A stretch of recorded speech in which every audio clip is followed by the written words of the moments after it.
I get to read our scripture this morning. My name is Shelley McCarran. It is Mark 4:36 through 41, and the title is Jesus Calms a Storm. On that day, when evening had come, he said to them, "Let us go across to the other side." And leaving the crowd, they took him with them in a boat just as he was. And other boats were with him.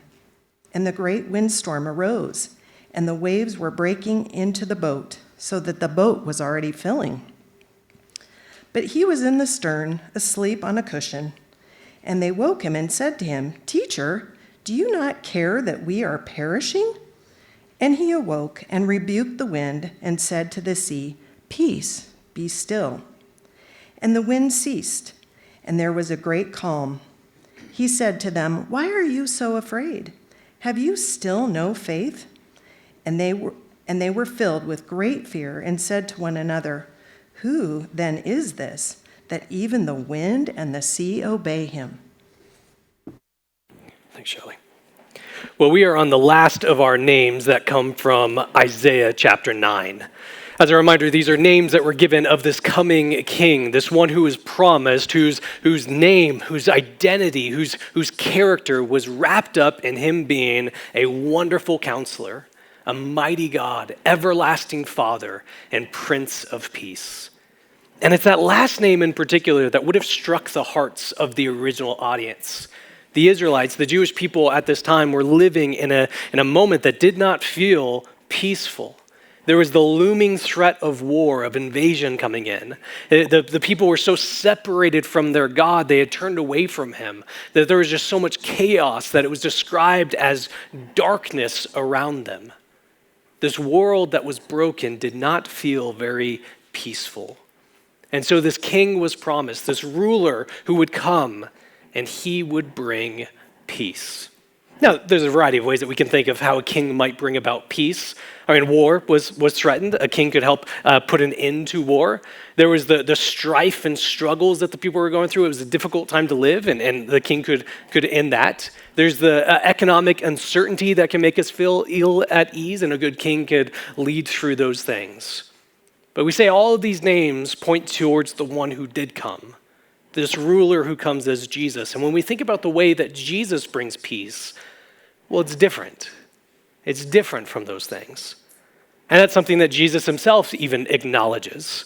We read a little bit from John chapter 14 last week as we were looking at how Jesus promises to not leave us as orphans. He is a father to us. Well, in that very same chapter, he describes what his peace is like. This is John 14, verse 27. He says, "Peace I leave with you. My peace I give to you. Not as the world gives, do I give to you. Let not your hearts be troubled, neither let them be afraid." Jesus says, "I have come to give peace" to his disciples here, to the world, to us who still wait his return. He has given us peace, but he quickly says it's not the peace that we're typically used to. It's not the peace that comes from military might. It's not the peace that comes from relationships never going through difficulty. It's not the peace that comes from economic stability. His peace is something entirely different. His peace is something entirely better. And what I think he's getting to with this is, so often when we think about peace, we are talking about something no longer being there. When we use the word peace, we say something that is not there anymore. Peace means that there is not hardship.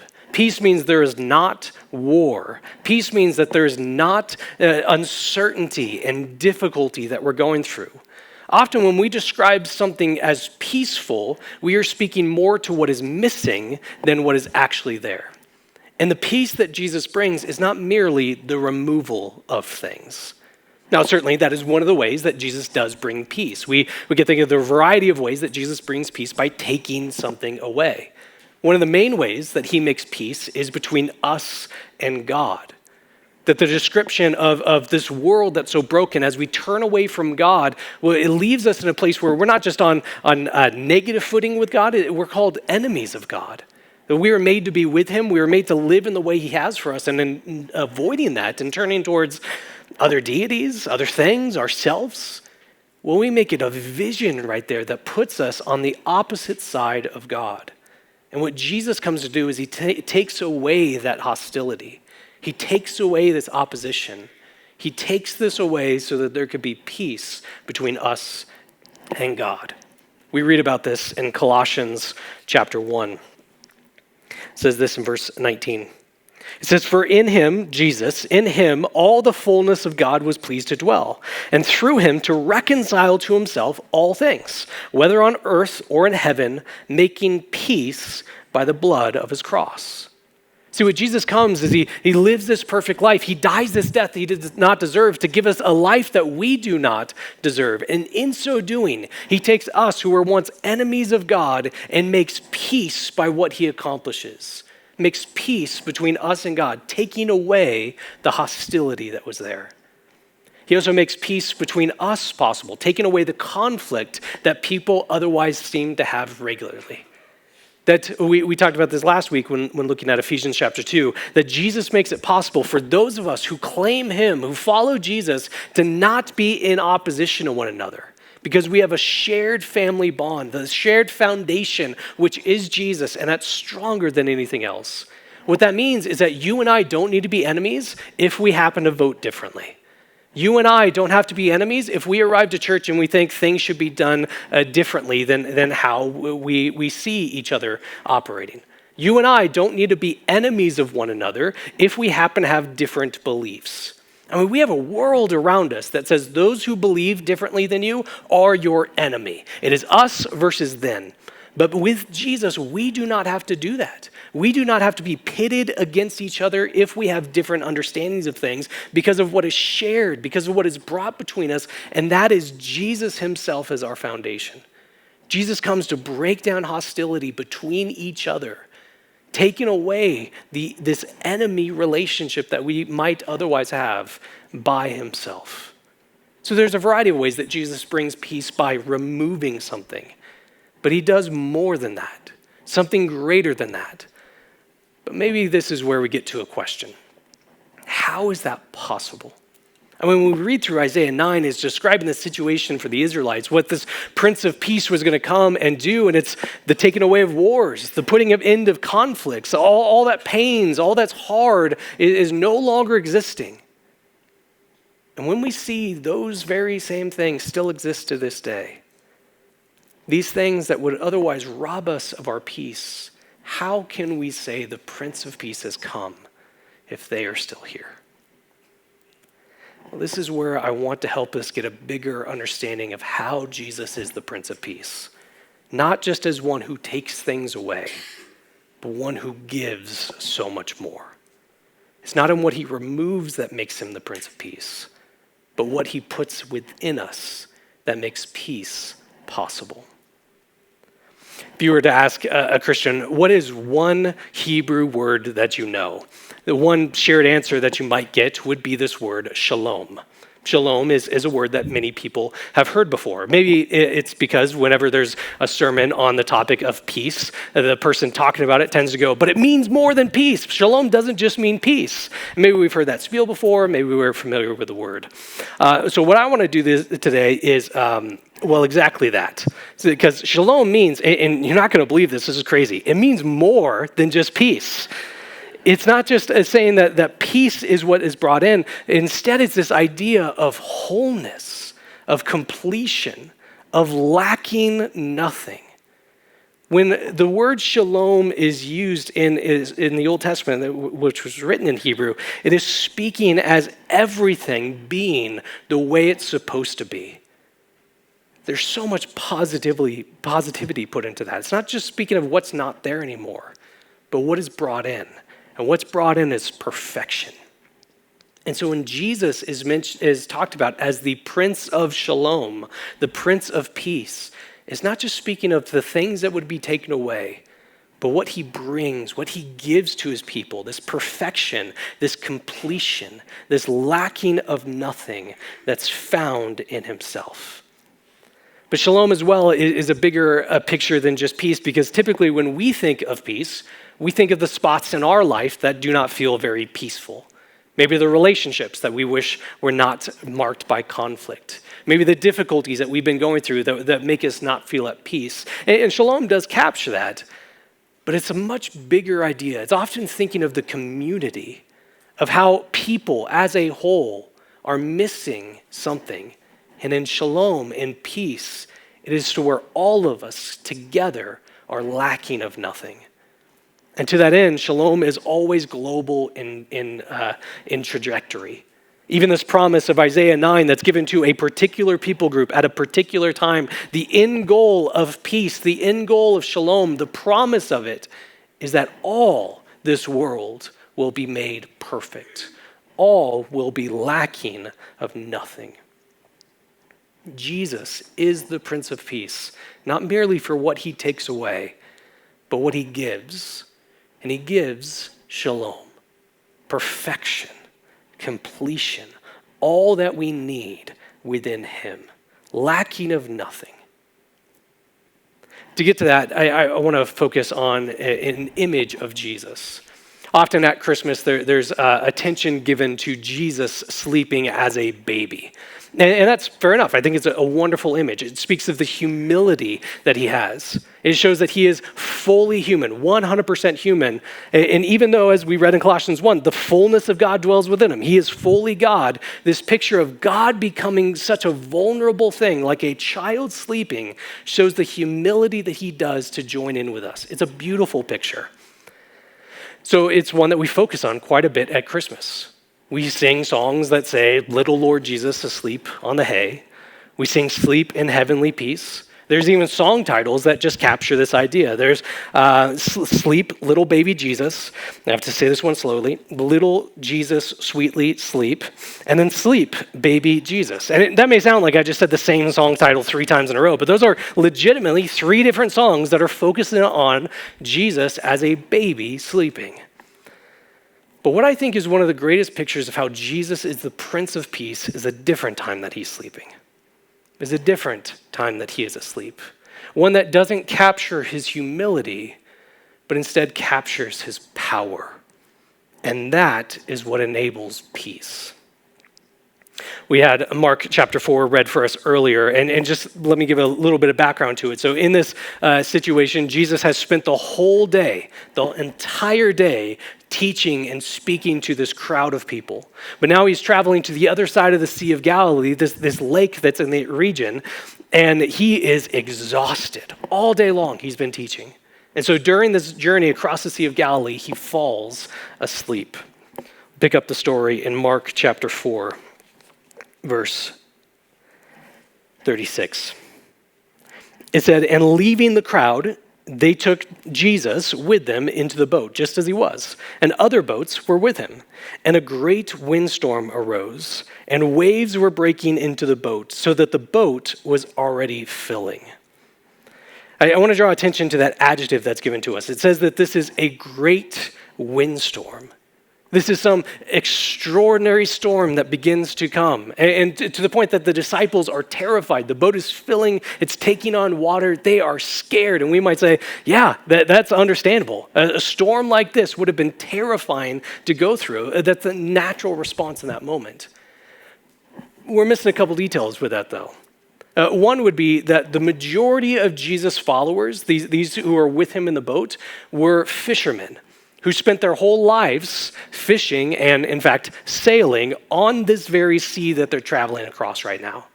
And so for them to be caught off guard by this, for them to be taken unaware would be remarkable. Their entire livelihood, their ability to provide for their families would have come down to their ability to predict a storm and navigate it well. Otherwise, if they can't do that, they're going to go hungry. They're not going to provide for their family.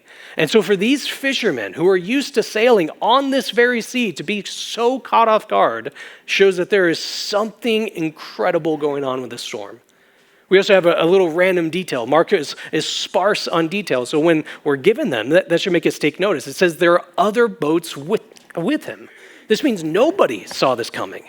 This has come out of nowhere. So this great storm, this massive storm comes unlike anything that they've ever seen before, and they're unable to sail well. They're unable to navigate the boat during this. And if anybody would have been able to sail through this, it would have been these very fishermen who spent their whole life on this very sea, and they say, we can't do anything. And if they can't do anything to save them, well, then nobody can. And throughout this entire time, Jesus is asleep. Now that is remarkable. Ships are not notoriously stable on water in the best of times, let alone when this great storm is coming. He stays asleep.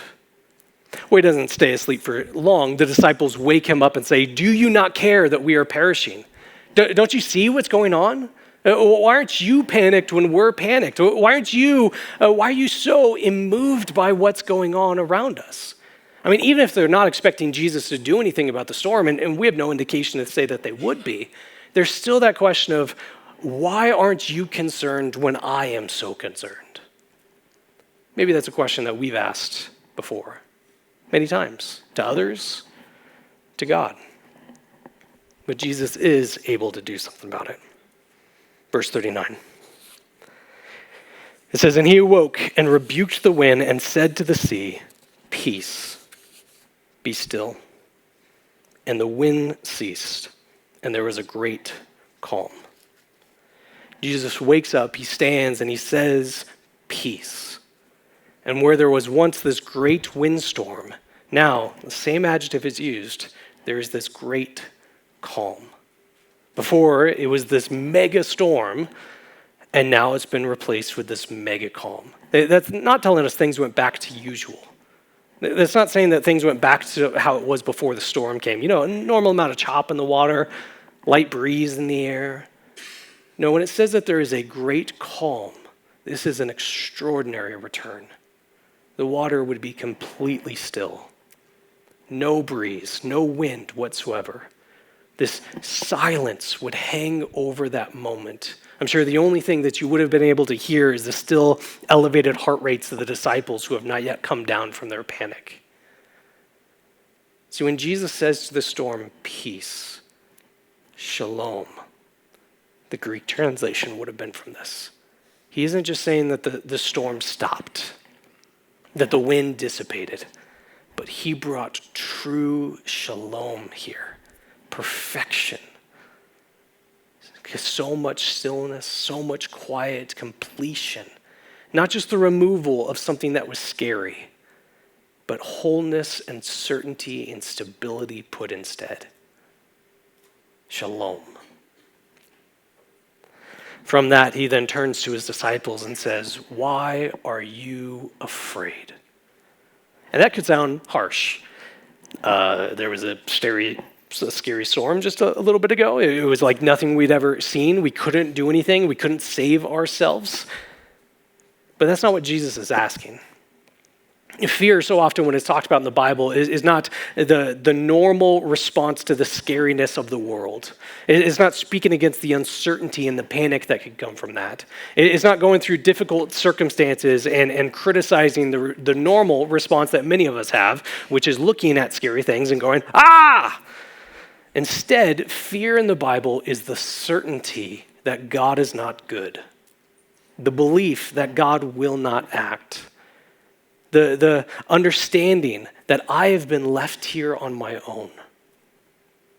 Fear in the Bible is not the sense of scariness that we feel in difficult circumstances, but the finality that comes from saying God will not and cannot do anything. It is, in a sense, then, not being at peace. One of the most often asked questions throughout the Bible is this question of how long? How long will circumstances continue to be so difficult? How long will things be so hard around us? How long, God, will you continue to not act? How long will I need to go through this? The question of how long is asked something like 53 times throughout the Bible. And yet it's overshadowed by what is probably the most common command throughout the Bible. Do not be afraid. Fear not. It's commanded of the people. Not saying don't act like things are scary, but don't have that finality that nags at us to say God won't do anything. That finality that says peace is not possible. See, when Jesus asked this question, why are you so afraid? He's not making nothing of the storm. It was real. It was frightening to people who would have otherwise known how to sail through it.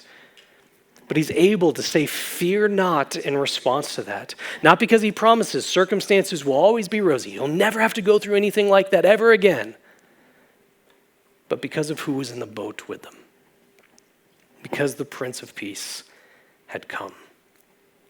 That even a Jesus who was asleep, even a Jesus who seems unmoved by what is moving us, who is calm when things around us are not, even a Jesus who looks powerless is still the one, the only one who can give peace.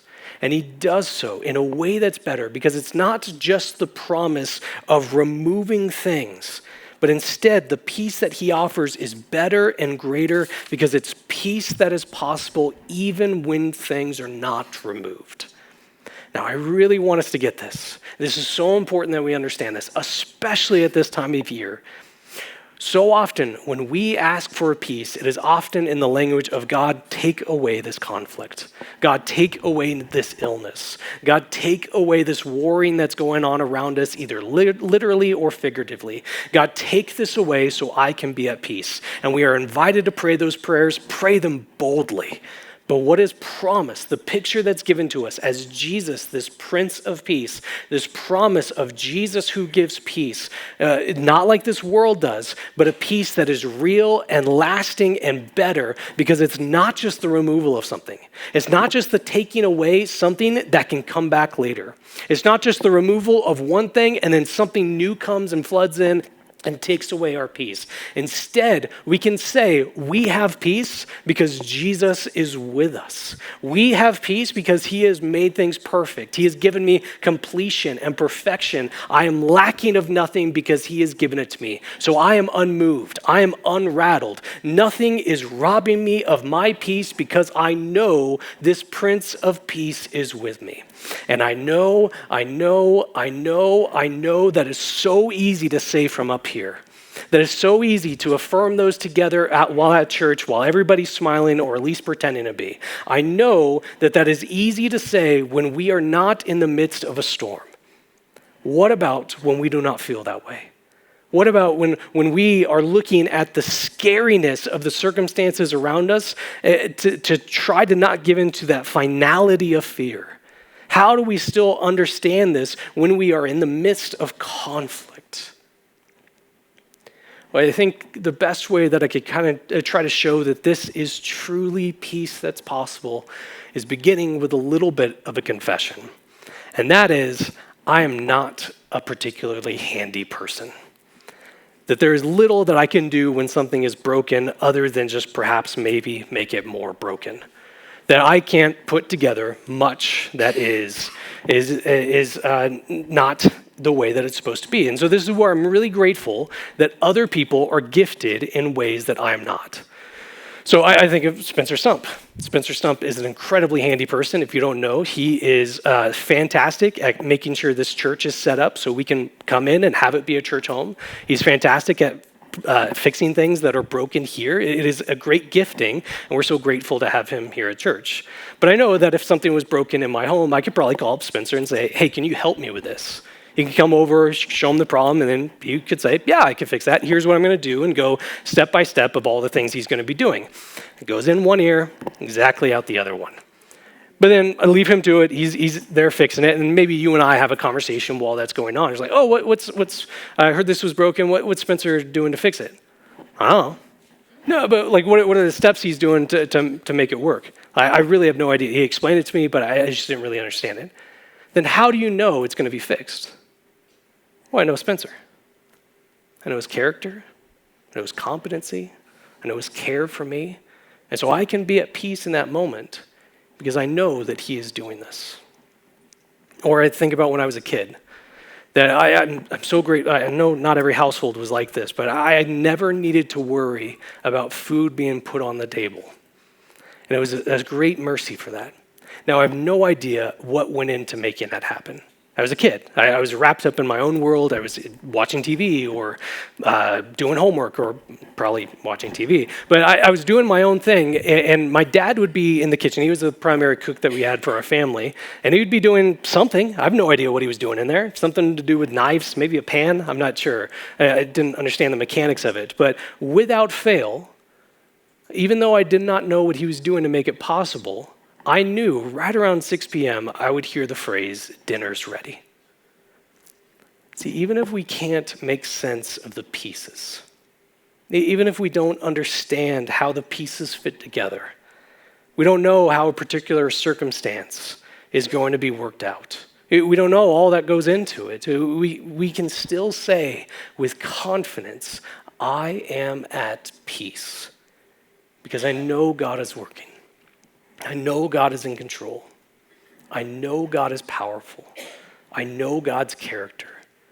So that even when we can't make sense of the pieces, it does not change who our peace is. You're going to be okay. How? I have no idea. But you don't need to feel tossed around even while in a storm. You don't need to be flooded with despair, even if you can't see any good news around you. Not because you can see the way out, but you can know that there is one. We know of God's care and character and competency, and so we can say, I don't need to be afraid. Yeah, things are scary, but they don't need to rob me of my peace, because the Prince of Peace is with you. And I think that perspective, if we can recognize that, even if our circumstances do not change, our peace is not tied to the removal of things, but instead what's been given to us by Jesus. When that is our position, when that is the foundation that we stand upon, I think that perspective is contagious.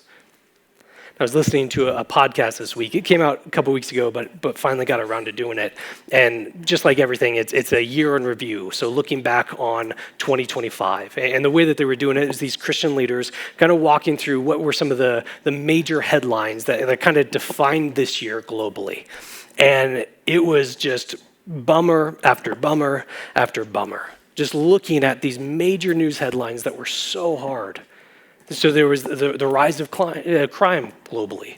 There's AI and the resulting job loss panic that has come from that. There's debt, which is defining this world globally. It was just bad headline after bad headline after bad headline. And then when they get to the end, try to put some positivity on it, they said, here's what I think can make Christianity distinct in 2026. That in this world that has no peace, nothing that I can point to and say, this is why I can press on. This is why I can keep going. What will make Christianity distinct is to be people of hope, not blind to what is going on around us, not ignoring the real pains and real sorrows and real storms, but being able to say, no matter what, even if these are not taken away, I, in the midst of it all, can have peace. Because I can point to this one who is working in all things. What will make Christianity distinct in a hopeless world is the hope that we have. One detail I left off about this podcast, these Christian leaders who were doing the year in review, they're Australian. And the episode that I listened to was put out just a couple days before Bondi Beach. And the question that popped in my head is, do you think the answer changes? I mean, just a few days before they would get the worst headline they would have to go through. A few days before their country would be devastated by just needless violence and despair and hardship. They would be grieving just a few days after that. Does that change this optimism, the spin that we put on it? I mean, by no means. Even though they had not yet realized how difficult things would be, it doesn't change the answer. This world needs hope. It needs something that it can long for, something that it can look forward to and say that we can put certainty into it. It's not, man, I wish things would be different. There's nothing that does. Wishful thinking is not going to change the circumstances either.